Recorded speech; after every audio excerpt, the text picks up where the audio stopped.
पंचगंगा नदी प्रदूषित करणारे औद्योगिक वसाहतीमधील कारखाने तसंच महानगरपालिकांवर तातडीनं कारवाई करावी।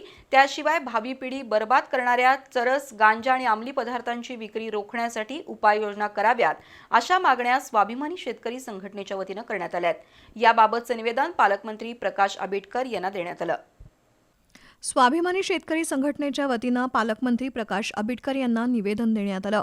हातकणंगले आणि शिरोळ तालुक्यातील औद्योगिक वसाहती आणि काही कारखान्यातील सांडपाणी पंचगंगा नदीत थेट मिसळतंय।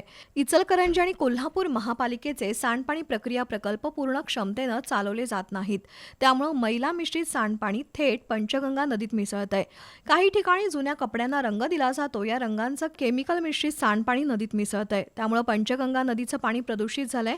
नदीतील जलचरांचं आरोग्य धोक्यात आलंय। तर दुसऱ्या बाजूला शिरोळ आणि हातकणंगले तालुक्यातील शाळा महाविद्यालयांच्या परिसरात त्याशिवाय काही टपऱ्यांवर गांजा, चरस आणि अंमली पदार्थांची राजरोस विक्री सुरू आहे।